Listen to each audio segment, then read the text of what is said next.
Mga kapatid, magandang umaga po sa inyong lahat. Buksan ko muna yung engine bay nito, yung hood. Ito ba local o Japan? Ang pagkakaalam ko po galing po ata ng Japan.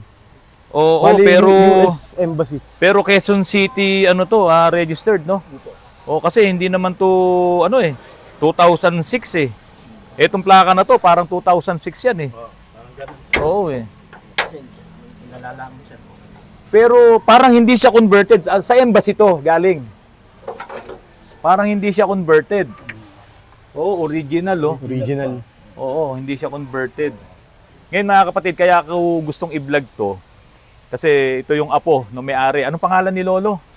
Ano po, Lolo Edgar po. Lolo Edgar, ano apelyido? Makabeyo. Ha? Makabeyo. Makabeyo, saan ang probinsya niya? Bicol po. Bicol, o yan, mga Bicolano lahat tao rito.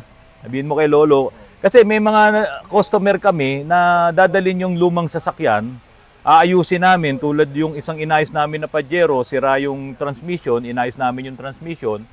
Tapos, nung ni-road test, may umingay doon sa mga pangilalim, o yung tambucho yata, yung nagkaroon ng problema, isinisisi niya sa shop. Ang sinasabi niya, dati wala yan nung pina-road test ko sa inyo. Wala namang problema, yung pwede namang gawin. Naman. Pero hindi yun cause nung ginawa naming transmission. Kaya sabi ko, ayoko na munang tumanggap ng lumang sasakyan kasi nga, tulad ng sinabi mo kanina, ano nang problema nito? Marami na po eh. Marami na talaga. Po talaga. Kaya dinala dito para ipaayos. Opo. Hindi lang halimbawa, kung halimbawa, transmission ng problema, hindi lang yun eh, di ba? Kasi luma na yung sasakyan. May wear and tear na lahat yes, yung tama. Di ba? Lahat ng pyesa. Ngayon, kung may masisira dyan, nung hinawakan namin, expect dapat nung may-ari yun na merong lalabas iba pang problema. Hindi dinala sa amin yung sasakyan para sirain namin. Tama. Di ba? Ganun lang naman yun eh. Maayos na yung sasakyan. Ganito. Nung unang dinala sa amin, sliding. So, siyempre, kahit nire-revolution mo, walang vibration dahil sliding eh. Walang engine load. Ngayon, nung nabuo na ngayon, yung transmission, may engine load na yun. Kasama ng umiikot yung mga gulong talaga. Di ba? Talagang magkakaroon ng vibration. Yes. Umingay ngayon yung tambucho. Siyempre, hindi naman namin kasalanan yun. Pero kaya namin gawin. Kaya lang, ang sinasabi ko lang, huwag tayong ila-last touch. Tama. Yun ang kinakatakot namin eh. Tulad nito, luma na, baka mamaya, ma-last touch kami. Di ba? Kaya sabi ko, huwag na muna tayong tumanggap ng luma. Kaso, hindi naman pwede. Magagalit si Kuya Edgar ba? Yes. Oo, si Kuya Edgar, magagalit. Baka hindi na manood ng vlogs ko. Pero sa nakikita ko, lagi nununod siya yan. oo, itong Pajero nyo, hindi ito converted. At hindi pala siya 4G63. 4G64, nakalagay yun. Oh. 4G64. Ayan. Okay, manual transmission.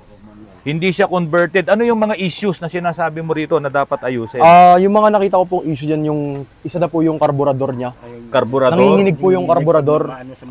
Tapos next po yung minor. Parang kahit anong adjust po ng minor niya, tumataas po talaga yung minor. Tumataas yung minor, oo. Kaya, pag nag-aircon. tapos parang na po, low power na yung makina. Parang medyo hirap na po siya. Hirap na rin. Yes. Kailan ba nagpalit ng clutch to? Kasi transmission to, manual transmission. Sa pagkakaalam ko po, parang matagal na po kasi noon ang pinaka-service lang po talaga niyan mga change oil, mga basic lang po talaga maintenance eh. Oo. So yun yung mga i-check natin tapos ire-recommenda namin. So ang mangyayari dito, doon muna tayo sa carburetor kasi ang ganda ng andar kanina narinig ko eh, no? Pwede mo bang i-start kuya? Sige, i-start mo. Maganda yung unit na to. Ito lang po. Oo, kasi galing pala ng embassy, no? Yes. O syempre hindi kukuha ng ng converted pag embassy, hindi sila Yung mga papayag. subik-subik po na. Oo, hindi papayag pagka galing ng embassy. Ayan. Oh, so hindi gumagana yung idle up mo pag nag-aircon ka. So ayan, nag-aircon, ang taas ng minor. Ilan yan? Ilan? 1.5 po. 1.5. Oo. So may problema doon sa settings ng idle up. Tapos yung ibabaw, medyo maingay yung mga barbula. Naririnig mo, tik-tik-tik-tik-tik. O isa din yan sa aayusin natin. Pero sa makina naman, mukhang walang problema. Wala bang usok to? Tingnan natin. Oo. Okay, wala naman. Medyo mainit pa eh. ang next concern din po pala, timing belt. Oo, timing belt. Oo. Ayan. Sige, sige. Kuya, patayin mo na, kuya. Oo, patayin mo na para hindi maingay.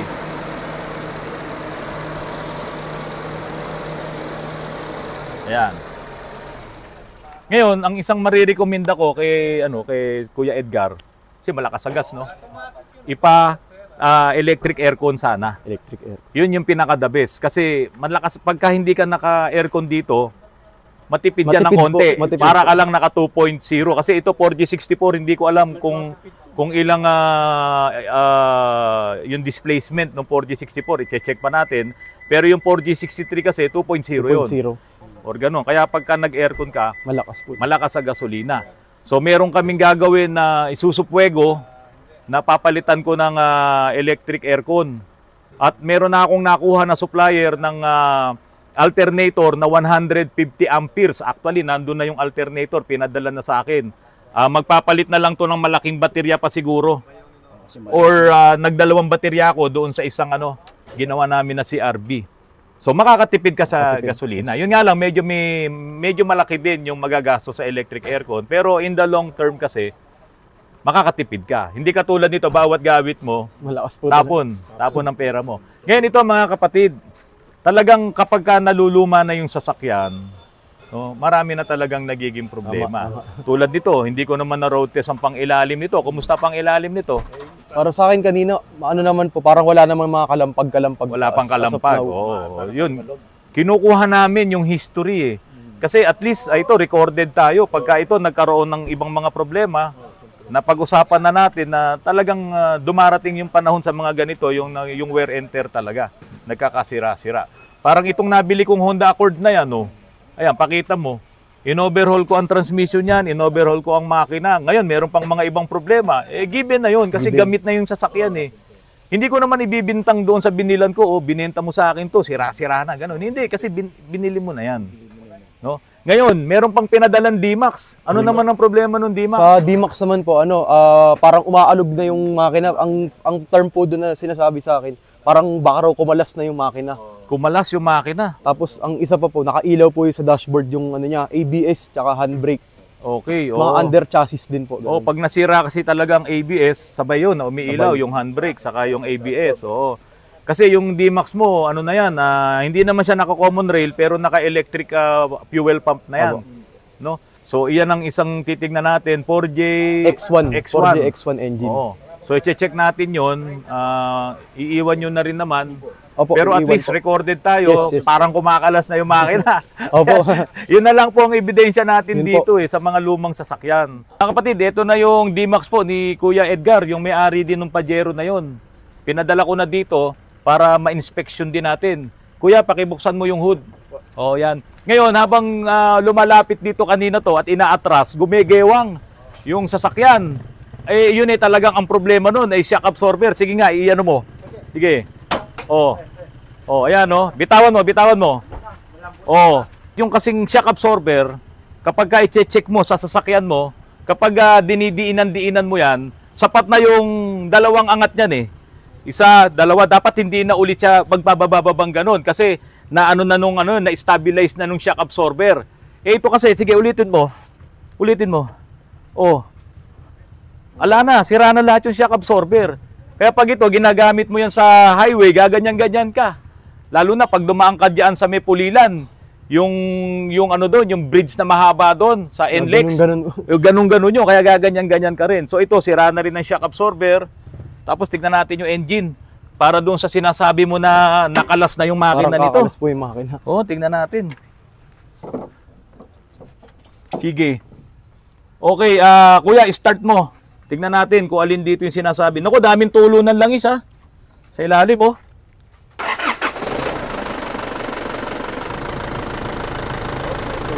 Ayun na. Okay. Dito. Kaya mo bang putukan ng video yung pulley? Matatanggal na yung pulley, Ayun, Ito. Ako magbibideo. Ito, mga kapatid, tignan nyo.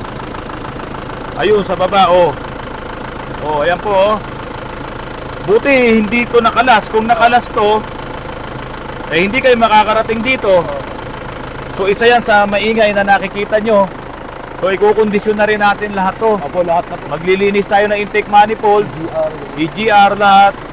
Kasi ito naman yung mga naunang fuel injected. Hindi pa po yung mga injector na electronics. Pero dito, ang electronic dito, yung kanyang fuel pump. Pero yung mga injectors niyan, mga manual lang yan, hindi siya electronic. So ito, lilinisin na rin natin yan, pati manifold, pati EGR. At dapat dito, tumahimik yung ingay na yan. Tapos ito pa, malapit na oh. Ayan oh, nakita mo yung kalawang na yon. Butas na tong hose. Ayan oh, may lumalabas na oh. So dito, talagang halos lahat ng hose na yan, matitigas na yan. Magpapalit po tayo.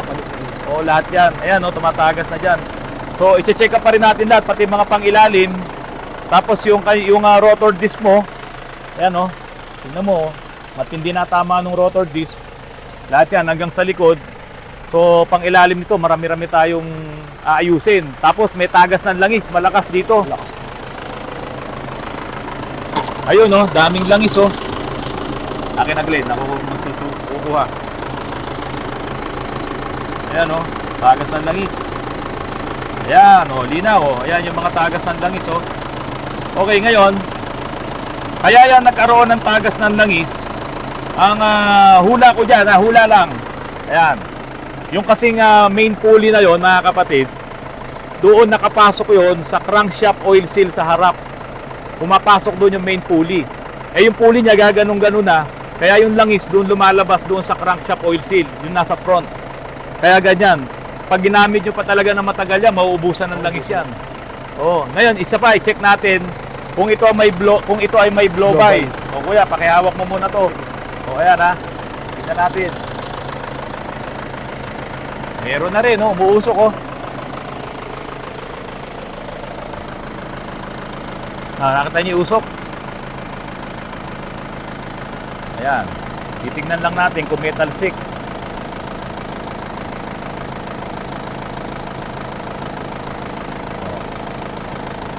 Usok lang. Oh, normal naman yan. Sa mga diesel engine, yung ganyang konting usok, eh baka mamaya yung langis ito, kailan ba huling nag-change oil to? Matagal na. O yan, kadalasan pagka matagal na yung langis, hindi na change oil, nagkakaroon ng ganitong manakanakang usok yan. Kaya papalitan natin ng magandang langis to, yung ating any oil. Kadalasan mga kapatid, kapag yung langis nyo, pinagtagal nyo talaga sa inyong makina, minsan lumalabas yung mga ganyang problema. Kasi yung langis, konting init lang ng makina, pag na-reach niya na yung tamang init, yung langis kumukulo na. Kasi nga, wala nang kwentang langis yun eh. Ang tagal-tagal nang nagamit. Tapos humahalo na doon yung mga moisture, humahalo na doon yung mga tubig na kumakarga dyan gabi-gabi pag malamig ang panahon. Siguro bihira rin magamit to. Sa ngayon, bibihira na po. Dati araw-araw po. So yun, kumakarga yun, yung moisture na sa gabi, pumapasok sa makina, humahalo sa langis. Ngayon, pag nag-init na yung inyong engine, eh yung mga moisture na yun, mahina sa init yun, yung mga tubig na yun na humalo. Kaya ngayon, umuusok-usok siya. Lumalabas doon sa dipstick pagka sobrang init na doon sa crankcase. Kaya dapat ang inyong mga langis, huwag niyong pagtatagalin. Kasi pag tumagal talaga na isang taon yan, halo-halo na yung mga dumi doon na hindi niya kaya yung init ng makina, kaya nagkakaroon din ng usok. Ngayon, gagamitan natin ng magandang langis to, itong Isuzu na to, saka yung Pajero na yan. Dito po sa amin, naka-eni po kami. Kung makikita nyo itong logo na yan, na napakaraming paa, o yan po yung Ajip. Ito sigurado, subok na subok itong mga produkto na to ng mga langis, lalo na kung ito ay Ajip. At ito nga po yung synthetic oil ng Eni. Tulad na sinabi ko po sa inyo, ito po ay pwede sa diesel, pwede sa gasolina. Yung Pajero na yon, di gasolina, kaya pwede ko rin pong gamitin to. Ang maganda lang sa mga langis na katulad nito, ang diesel oil kasi marami itong panlinis. Marami itong detergents. Kaya yung langis natin kapag change oil mo, kinabukasan lang maitim na. Kasi nga nililinis niya yung makina, humahalo na po doon yun. Pero hindi po ibig sabihin nun, wala nang kwenta yung langis nyo. Kapag ang langis nyo, inilagay sa inyong makina na medyo luma na yung sasakyan, eh hindi kaagad umitim ang langis, bumilang pa ng ilang linggo, ilang buwan bago umitim ang langis, magduda kayo, baka kulang sa detergents yun. Baka ang nailagay nyo, langis na pang digasolina. Ngayon, para naman sa digasolina, kung gagamitin mo to, talagang hahalukayin nito yung mga sludge na nandiyan sa inyong makina. Kung hindi pa naman talaga marami yung sludge na yon, kapag gumamit kayo ng ganitong mga langis na pwede sa diesel, pwede sa gasoline engine, maganda po ito para sa mga makina na digasolina. Pero wag po kayong magkakamali mga kapatid ha. Yung langis na pang digasolina, hindi nyo pwedeng gamitin sa mga diesel engine.